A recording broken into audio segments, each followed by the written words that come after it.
은 하나님의 주시는 은혜 속에서의 삶을 살았고 또 많은 사람들을 생명 가운데 인도하는 삶을 살았던 것을 우리는 볼 수 있습니다. 그 삶에 대하여 우리가 한번 생각해 본다면 여러분, 우리의 인생 또 모든 사람들의 삶은 만남으로 시작되어지고 또 만남이 끝나면 세상을 떠난다는 것을 우리는 알습니다. 우리가 세상에 태어나면서부터 만남이 시작이 되어진데 여러분, 첫 만남은 누구와의 만남이겠습니까? 그렇죠. 아빠는 아닌가요? 엄마와의 만남, 아빠와의 만남, 그러니까 부모와의 만남이 첫 만남이 시작이 되어지고, 그리고 조금 있다가 혹은 바로 형제들의 만남도 이루어집니다. 그리고 나이가 들면 조금 세월이 지나면 친구들의 만남이 이루어지고, 또 직장의 만남도 이루어지고, 또 다른 가족이 세워져서 자녀들과의 또 만남이 이루어지죠. 여러분, 이것처럼 인생을 살아가는 삶 속에는 그 삶이 바로 만남이라고 말해도 틀릴 것은 아니라고 생각이 됩니다.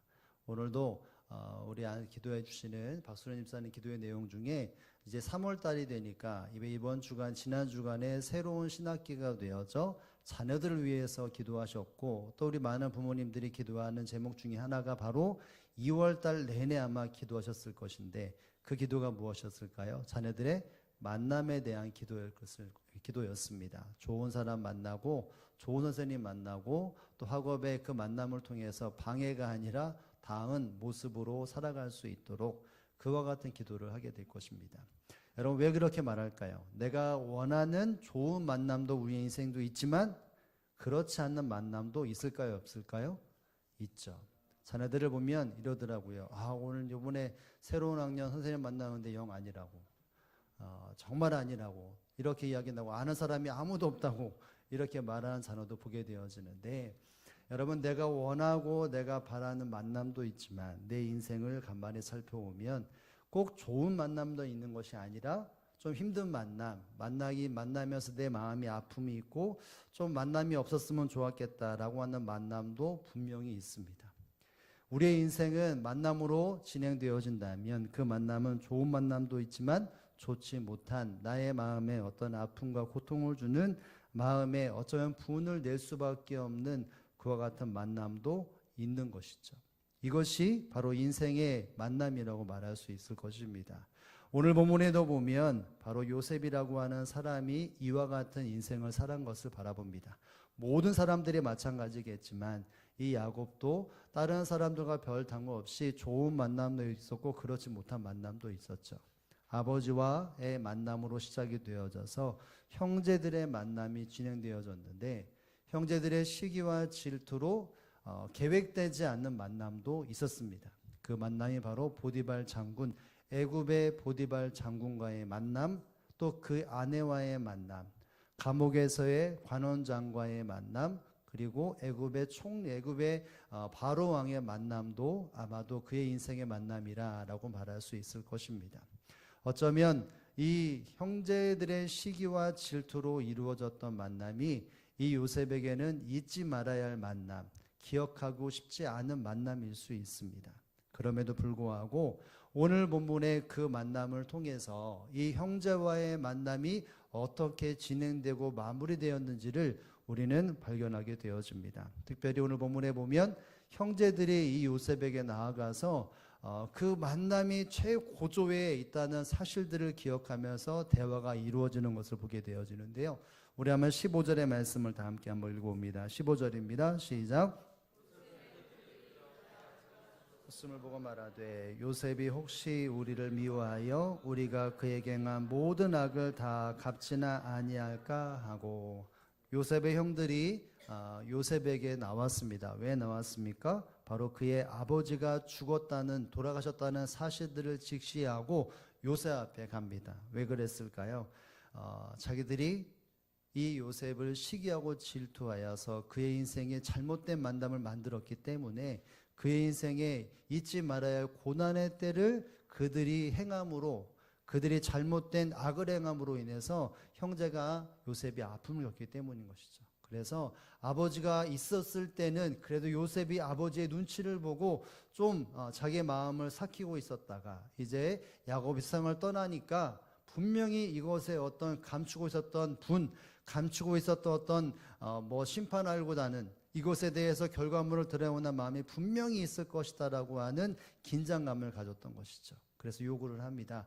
우리를 용서해라. 나는 너의 종이다. 아니, 당신 우리의 주인이고 우리는 당신의 종입니다. 낮은 모습에서 그와 같이 두려움과 떨림으로 대화를 나누게 됩니다. 여러분, 요셉은 그 이야기를 듣고 뭐라고 말하냐면, 나의 만남의 모습은, 내가 생각하는 만남은 이것이기에 형님들이여 두려워하지 마소서라고 말을 합니다.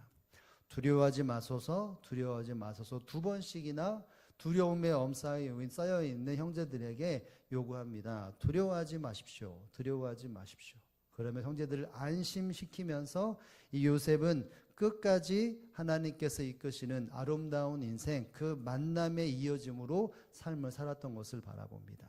여러분, 요셉이 어떤 마음과 생각으로 삶을 살았기에, 즉 그 땅에 살아가는 관계 속에서 어떤 만남의 중심이 있었고 신앙이 있었기에 이와 같은 모습으로 이와 같은 하나님이 함께 하시는 삶을 살 수 있었겠습니까? 우리가 한번 생각하기를 원하는데요. 여러분, 요셉은 그 중심에, 만남이라고 하는 그 중심에 이와 같은 시각을 세웠습니다. 함께 한번 읽어볼까요? 시작. 하나님을 두려워하는 만남. 그의 마음속에는 나의 모든 만남은 바로 하나님 앞에서의 만남이고, 하나님을 가장 인정하고 하나님을 두려워하는 마음을 가지고 사람을 대했다는 것을 말하고 있습니다. 요셉이 형제들에게 말을 합니다. 뭐라고 말합니까? 우리 한번 19절의 말씀을 한번 읽어보겠습니다. 19절입니다. 시작. 요셉이 그들에게 이르되 두려워하지 마소서, 내가 하나님을 대신하리이까. 아멘. 두려워하지 마소서, 내가 하나님을 대신하리이까 라고 말합니다. 여러분, 이 말 속에는 형님들이 나에게 분명히 시기하고 질투해 악을 행한 것은 분명한 사실입니다. 그런데 그 모든 심판과 결과물은 내가 할 일이 아니라 하나님이 하실 일입니다 라고 말을 합니다.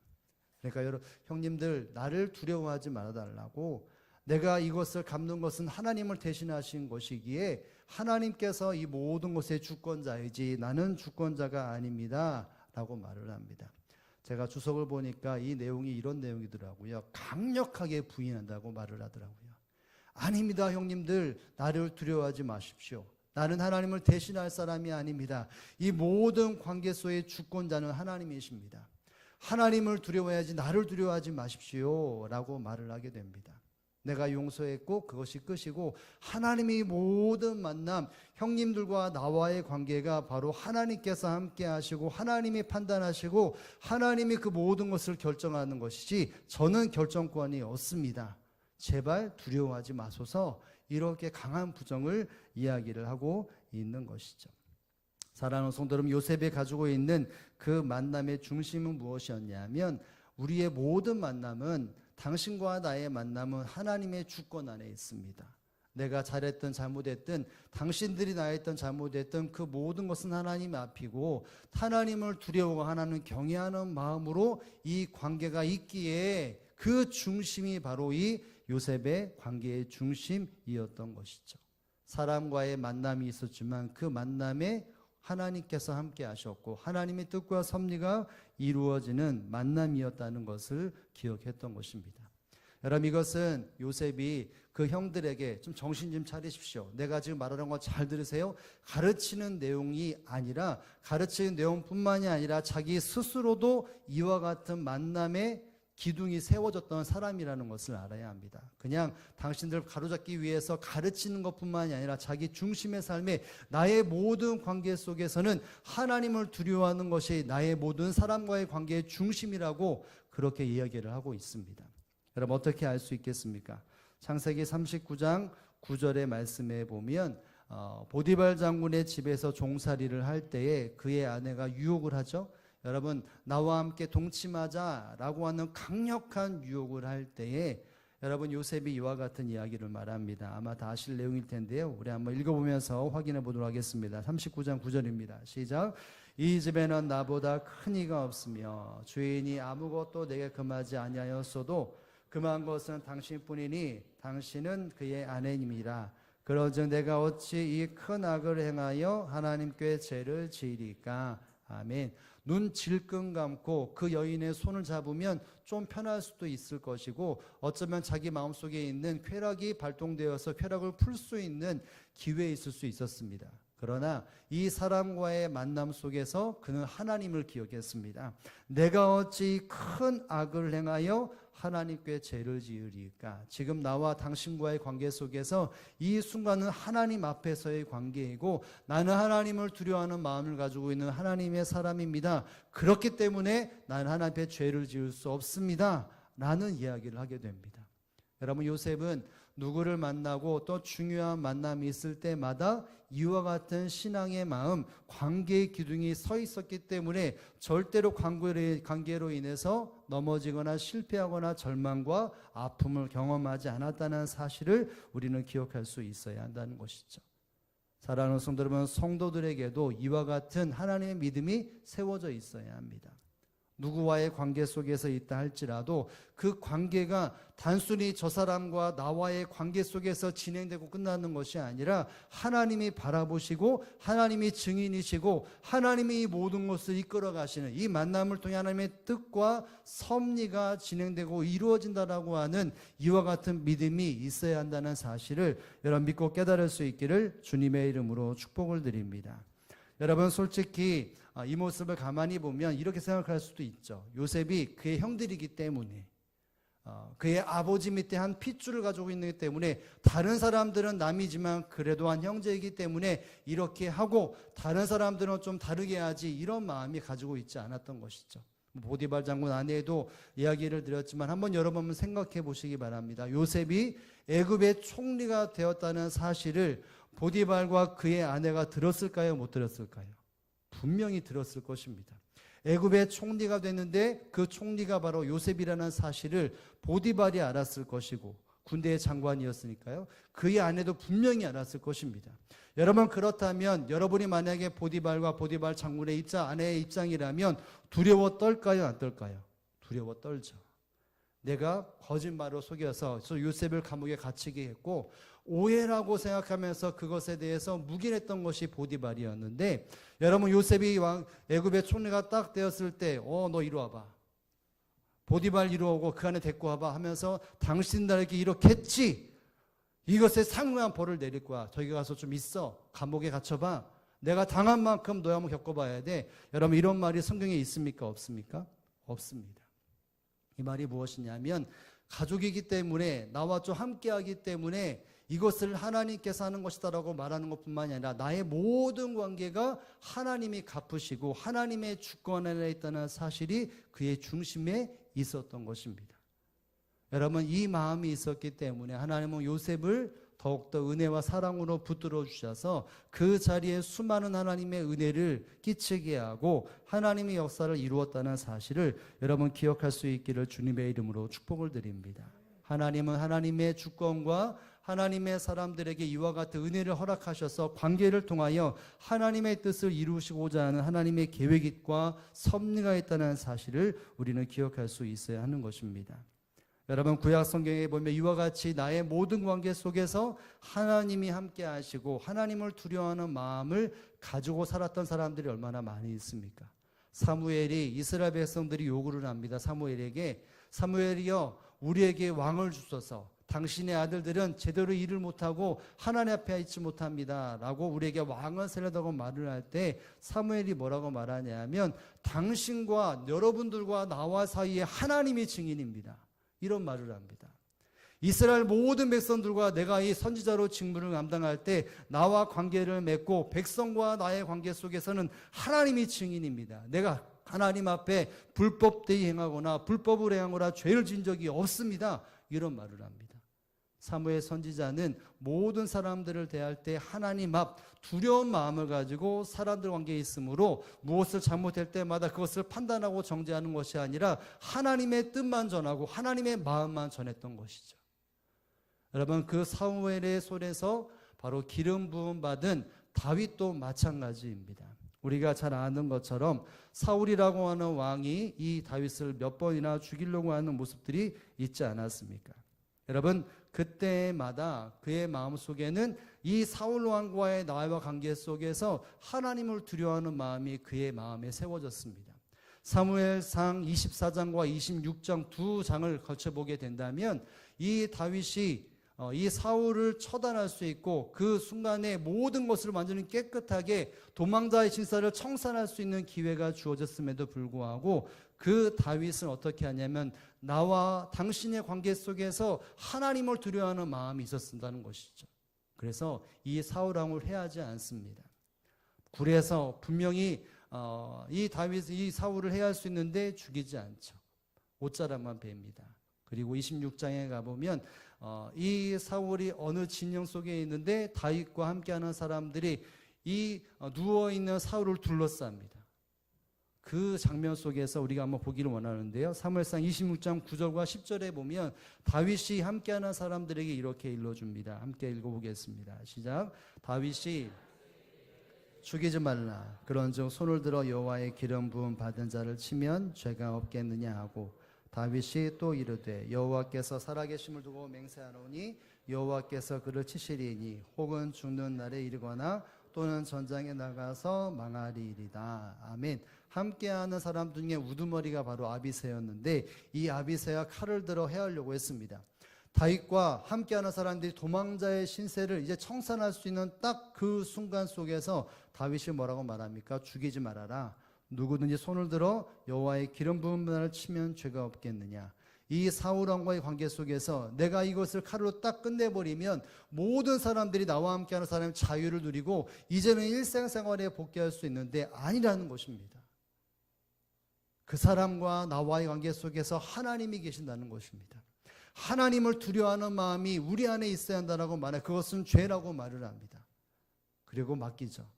이 모든 결과와 심판은 하나님께 행할 것이라는 것이죠. 때가 되면 하나님께서 그렇게 방법으로 풀어갈 것이고 나를 하나님께서 이끌어 가실 것이라는 확신이 있기에 이렇게 말을 했죠. 여호와께서 하실 것이다. 이 말입니다. 이 말이 뭐겠습니까? 결국은 이 모든 것은 내가 대신하는 것이 아니라 하나님을 대신할 수 없고 하나님이 행하셔야 된다고 이야기를 말하고 있습니다. 그 결정은 하나님의 것이라는 것이죠. 그 사람을 치든지 그 사람을 회복시키든지 그것은 하나님의 판단이고 하나님의 주권이지 우리가 할 것이 아니라 라고 이야기를 말합니다. 결국 다윗의 이와 같은 믿음과 이와 같은 관계의 신앙의 법칙 때문에 하나님은 다윗을 가장 안정적이고 완벽하게 왕으로 세워주셨다는 사실을 우리는 기억할 수 있기를 주님의 이름으로 축복을 드립니다. 여러분 이것이 바로 성도의 관계의 법칙이어야 합니다. 내가 사람들 관계 속에 어려움을 겪어서 아픔을 겪어서 분이 가득 차서 내가 한번 이 분을 풀어버리겠다고 내가 한 대 맞았으니까 손듯이 때려야겠다고 이런 마음을 가지고 가는 것이라면 또 다른 아픔과 또 다른 괴로움이 이어질 수밖에 없는 것이죠. 그런데 하나님께 내어 맡겨야 한다는 것입니다. 내가 할 수 있음에도 불구하고 내가 한다는 것은 누구를 대신하는 걸까요? 하나님을 대신하는 것입니다. 하나님께서 이 모든 주권을 가지시기에 하나님의 뜻과 섭리가 이루어지기 위하여 하나님의 사람 묵묵히 하나님의 뜻대로 허락하시는 길을 가야 한다는 것입니다. 그럴 때 하나님께서 이루시는 일들이 이루어질 수 있는 것이죠. 여러분 우리는 신약 성경에 예수님을 한번 떠올릴 수 있어야 합니다. 여러분 예수님께서 이 모든 사역 속에서 마지막에 어떤 일이 벌어지냐면 우리가 아는 것처럼 예수님의 12 제자가 예수님을 배반하는 장면이 나옵니다. 그럴 때 예수님께서 하늘에 천둥을 내리고 번개를 치고 수많은 청문서를 가져다가 제자들을 찾아가서 이 못된 놈들 하면서 타박을 주거나 그러셨습니까? 그러지 않았죠. 제자들은 하나같이 예수님을 떠나가고 특별히 수제자라고 하는 베드로는 예수님을 3번씩이나 부인했죠. 그것은 마음에 담았다가 부활하시고 난 후에 제자들을 하나하나 찾으면서 꼬치꼬치 묻고 특별히 베드로에게 이 못된 놈아 네가 내 제자가 맞냐라고 하면서 질타하거나 그렇게 심판과 저주를 퍼붓었던 예수님의 모습이 성경에는 없습니다. 오히려 찾아가서 보다듬어 주셨죠. 먹으라. 생선과 그 음식을 만들어서 먹으라고 이야기를 하고 베드로에게는 내가 나를 사랑하느냐 내가 나를 사랑하느냐 사랑의 질문을 3번씩이나 던져주셨습니다. 그에게 어떤 패배감과 절망과 포기를 하기 위해서인 것이 아니라 그 마음속에 있는 패배감과 절망과 실패를 어루만져 회복시키기 위해서 예수님이 다가가셨죠. 여러분 제자들이 그것을 보고 무엇을 느꼈겠습니까? 관계 속에서의 법칙이 무엇인가라는 것을 알지 않았겠습니까? 예수님께서도 우리에게 이와 같은 은혜와 이와 같은 중심이 세워졌다면 그 모든 결과물들은 하나님의 뜻과 섭리 안에 맞게 한다는 사실들을 그가 기억하지 않았겠습니까? 사랑하는 성도 여러분, 우리는 기억할 수 있어야 합니다. 우리의 관계 속에서 내가 하나님을 대신하지 말아야 한다는 것이죠. 예수님이 나에게 그 모든 것을 주의 하나님의 뜻과 섭리에 맞게 우리가 살려주셨다면 우리 또한 그것을 받는 사람으로서 성경에서 우리에게 일러주시는 대로 우리는 우리의 판단을 가지고 생각을 가지고 하나님을 대신하는 삶이 절대로 잊지 말아야 한다는 것이죠. 모든 결과물은 하나님께서 맺으시고 하나님이 이끌어 가시도록 하나님의 사람은 하나님의 주권에 맡기는 존재가 되어져야 한다는 것입니다. 하나님을 두려워하는 마음으로 사람들과의 관계가 이루어지고 성취되는 것이 저와 여러분의 모든 삶이 될 수 있기를 주님의 이름으로 축복을 드립니다. 여러분, 요셉이 이와 같이 하나님을 두려워하는 마음으로 관계를 맺었기에 여러분 결과가 무엇이겠습니까? 결과는 20절입니다. 우리 한번 20절 말씀 한번 읽어봅니다. 시작. 오늘과 같이 많은 백성의 생명을 구원하게 하시려 하셨나니. 아멘. 당신들은 나를 헤아려 하였으나, 여러분 이것은 사실입니다. 그 형들이 이 요셉을 헤아려고 했던 것은 사실이죠. 이것 때문에 죽을 위기를 경험하게 되어지고 또 종살이를 하게 될 뿐만 아니라 죄인으로서의 삶을 그 나날을 아픔의 나날을 보냈습니다. 분명히 이것은 형제들이 이 요셉에게 악을 행한 것이고 죄악을 저지른 것이었습니다. 천륜을 범하는 것이었죠. 하지 말아야 할 죄악을 저지른 것입니다. 그런데 그 뒤에 보면 하나님은 그것을 무엇으로 바꾸사? 선으로 바꾸셨다라고 말합니다. 하나님을 두려워했고 하나님을 두려워하는 마음을 가지고 모든 관계를 맺고 있었더니 그 관계가 악에서 시작돼서 악으로 끝나는 것이 아니라 뭐로 마무리되었습니까? 선으로 마무리되었던 것이죠. 하나님을 두려워하는 마음으로 관계를 맺고 그와 같은 만남이 이루어진다면 그 모든 것은 반드시 선으로 결론 맺게 하시는 것이 하나님의 거룩한 뜻이고 우리에게 철학하시는 주님의 마음이라는 사실을 우리는 기억할 수 있어야 할 것입니다. 내가 해결하고 내가 하나님 판단에 서 있으면 절대로 선으로 마무리될 수 없습니다.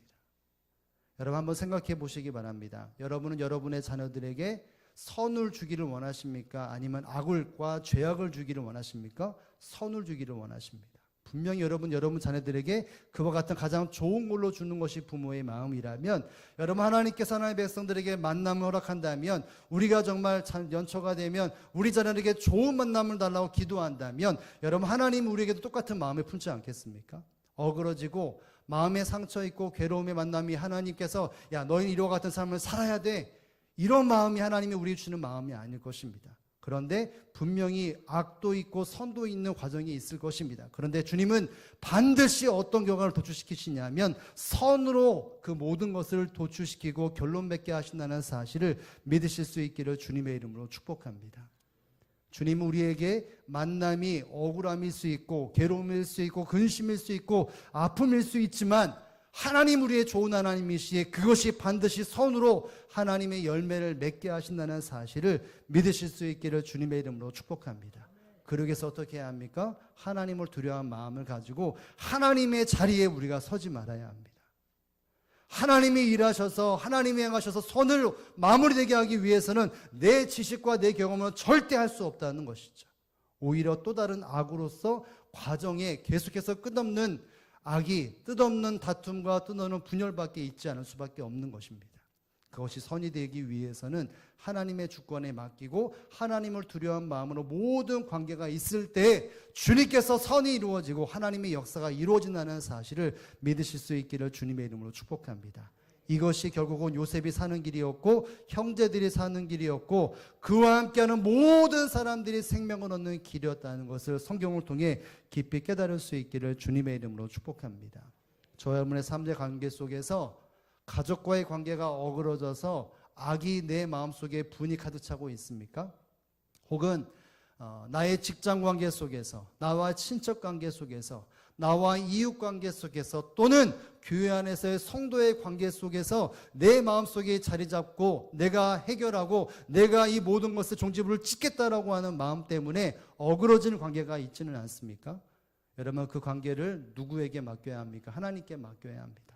하나님의 판단의 자리에 우리가 서 있지 말아야 합니다. 그러면 또 다른 악의 굴레가 굴러갈 수밖에 없는 것이죠. 우리는 악을 선으로 바꿔서 하나님의 선을 이루시는 그 일들 가운데 우리의 마음을 하나님 앞에 내어드릴 수 있기를 주님의 이름으로 축복을 드립니다. 제가 설교를 준비하면서 이런 글을 보았습니다. 어떤 분이 인생을 살아가는 사람들의 만남은 세 가지의 만남이라 라는 이야기를 하더라고요. 첫 번째 만남은 생선 같은 만남. 어떤 만남이라고요? 생선 같은 만남. 두 번째 만남은 꽃과 같은 만남. 무슨 만남이요? 꽃과 같은 만남. 세 번째는 손수건 같은 만남. 손수건 같은 만남. 세 가지를 말했습니다. 첫 번째는 생선 같은 만남, 두 번째는 꽃과 같은 만남, 세 번째는 손수건 같은 만남이라고 사람의 만남을 세 가지로 정의하더라고요. 여러분, 생선 같은 만남이라는 것이 뭘까요? 만날수록 비린내가 나는 만남, 시기와 질투와 싸움과 원한을 남기는 만남, 오래되면 오래될수록 비린내가 넘어가 부패하는 냄새가 나는 만남이라고 하더라고요. 그 두 번째 만남은 꽃과 같은 만남. 여러분, 꽃은 향기가 나고 또 그 화려함 때문에 기쁨과 즐거움이 가득합니다. 그런데 잠시 시간이 지나면 꽃은 시들게 되어 있습니다. 길어봤자 10일 정도라고 말하는데 10일이 지나면 향기도 이제 악취가 나고 볼품도 없어지는 것이 바로 이 꽃과 같은 만남이라고 말을 합니다. 그리고 손수건 같은 만남. 상대가 슬플 때 눈물을 닦아주고 기쁨이 내 기쁨인 양 축하해주고 힘들 때 땀도 닦아주는 함께하는 만남. 시간이 지나면 지날수록 더욱더 가까이하고 더욱더 함께함으로 위로와 힘이 되는 만남. 이와 같은 세 가지의 만남이 인생에 있다고 말합니다. 여러분, 이 세 가지의 만남에 우리 한번 생각해 본다면 우리의 인생에 생선 같은 만남도 있고 꽃 같은 만남이 있습니다. 그리고 우리의 마음속에서는 손수건 같은 만남이 있으면 좋겠다라고 말을 하죠. 여러분 한번 생각해 보시기 바랍니다. 하나님께서 이끌어 가시는 만남 어떤 만남이겠습니까? 그렇죠. 손수건 같은 만남이겠죠. 그런데 우리에게 비린내 나는 만남이 있어요, 없어요? 네. 꽃과 같은 만남이 있습니까, 없습니까? 있습니다. 여러분 그 만남이 없다는 것이 아니죠. 있을 수밖에 없습니다. 그런데 하나님은 그 세 번째 만남으로 바꾸시고 모든 것에 정말 짜증내고 힘들어하지만 결국은 주님께서 이끌어 가심으로 꽃과 같은 것을 뛰어넘고 비린내 같은 마음을 뛰어넘어서 손수건 같은 만남으로 하나님 이끌어 가신다는 사실을 믿으실 수 있기를 주님의 이름으로 축복합니다. 내가 열심히 노력하면 비린내밖에 나지 않습니다. 내가 열심히 판단의 자리에 있으면 꽃과 같은 만남 받게 될 수 없습니다. 그러나 주님께 맡기면 손수건 같은 만남이 되어져서 서로 위로가 되어줘 따뜻함이 있고 지나면 지날수록 더욱더 주님 앞에 아름다운 마음으로 연합된다는 이 마음을 다시 한번 기억해서 이 한 주간도 우리는 수많은 만남을 이루어겠지만 그때마다 내가 하나님 대신에 서 있는지 하나님께 맡기고 있는지를 순간순간 점검하여 나의 인생에 예수 그리스도의 향기가 발하여지고 아름다운 만남으로 서운으로 열매 맺는 모든 관계들이 되어지기를 주님의 이름으로 축복을 드립니다. 우리 함께 말씀을 기억하며 우리